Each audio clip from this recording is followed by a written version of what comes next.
Assalamualaikum warahmatullahi wabarakatuh. Awase kali ini akan menyampaikan makalah Syekh Ibnu Athaillah yang berbunyi, idza ra'aita amdan aqamahu wa ta'ala bi wujudil awradi wa adamahu 'alaiha ma'atul imdadi fala tastahqiranna ma manakhu maulaka li'annaka lam taro 'alaihi siyamal 'arifin wala bahjatal muhibbin falawla waridun ma kana wirdun. Apabila Anda melihat seorang hamba yang istiqomah di dalam menjalankan perintah-perintah Allah, baik yang fardu maupun yang sunnah, ditambah zikir-zikir atau aurat-aurat ya, secara istiqomah, selanjutnya dia melanggengkan ya, apa yang telah menjadi rutinitas, mulai dari menjalankan yang fardu, yang sunnah, sehingga dampak dari apa yang dilaksanakan ini, dia akan memperoleh anugerah-anugerah ruhani. Maka jangan sampai Anda anggap enteng, anggap kecil bagi orang-orang yang mendapatkan anugerah ilahiyah yang datangnya dari Allah Subhanahu wa Ta'ala. Sebab anugerah Allah Subhanahu wa Ta'ala akan senantiasa datang kepada orang-orang yang dicintai oleh Allah, sebagaimana para arifin dan sebagaimana orang-orang yang di dalam hatinya ada mahabbah, ada cinta, ada kerinduan kepada Allah Subhanahu wa Ta'ala. Maka tidak mungkin kerinduan-kerinduan yang muncul di dalam hati hamba ini tidak bersumber dari Allah Subhanahu wa Ta'ala.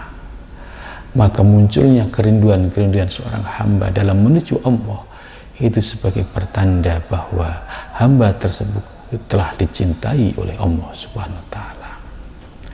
Kemudian selanjutnya istiqomah menjalankan zikir maupun ibadah-ibadah yang fardu maupun yang sunnah, ini juga sebagai anugerah dari Allah Subhanahu wa Ta'ala. Sebab sebagai bukti cinta kita kepada Allah, yaitu kita bisa menjalankan semua yang diperintahkan oleh Allah dan menjauhi apa yang dilarang. Maka dengan demikian kecintaan kita kepada Allah Subhanahu wa Ta'ala akan semakin sempurna. Dalam menuju Allah Subhanahu wa Ta'ala ada kalanya melalui makom ubudiyah, atau dalam bahasa Al-Hikam melalui makom kasaf. Ya, seorang salik menuju Allah ya harus dengan ibadah yang istiqomah, riyadhah yang istiqomah, zikir dan istiqomah. Baru setelah itu mendapatkan anugerah-anugerah ilahiyah di dalam hatinya. Sebaliknya ada juga hamba Allah yang dicintai ya tanpa melaksanakan ubudiyah, karena orang-orang yang di dalam hatinya sudah dipenuhi kecintaan dan kerinduan kepada Allah, itu sebagai salah satu bukti bahwa Allah telah mengangkat hamba tersebut menjadi kekasihnya, yaitu yang sering disebut sebagai orang-orang yang mendapatkan anugerah zadab, yaitu para arifin yang telah dicintai oleh Allah Subhanahu wa Ta'ala. Maka makom yang kedua ini adalah makom khusus yang sering terjadi pada orang-orang yang disebut makom majdub, atau orang-orang yang dicintai oleh Allah, atau yang disebut dengan arifin billah. Nah, kita harus sadar pada makom kita.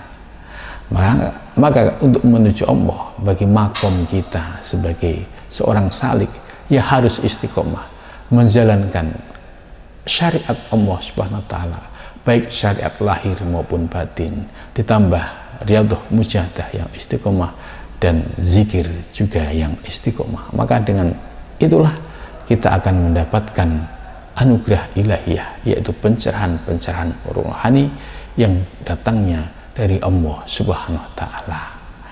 Maka dengan demikian kita bisa memiliki semangat untuk istiqomah dalam menuju Allah Subhanahu wa taala, di dalam menjalankan ibadah. Sebab sebagai tanda orang yang hatinya dipenuhi dengan cinta kepada Allah, niscaya akan melaksanakan apa yang diperintah dan apa yang dilarang oleh sang kekasih. Tidak mungkin seorang pecinta akan melanggar perintah yang dicinta. Tidak mungkin seorang pecinta akan berani meninggalkan apa yang diperintahkan oleh sang pemberi cinta. Mudah-mudahan kita termasuk orang yang diberikan anugerah senantiasa hati kita dipenuhi mahabbah kepada Allah Subhanahu wa taala. Terima kasih, mudah-mudahan oase ini membawa manfaat. Wassalamualaikum warahmatullahi wabarakatuh.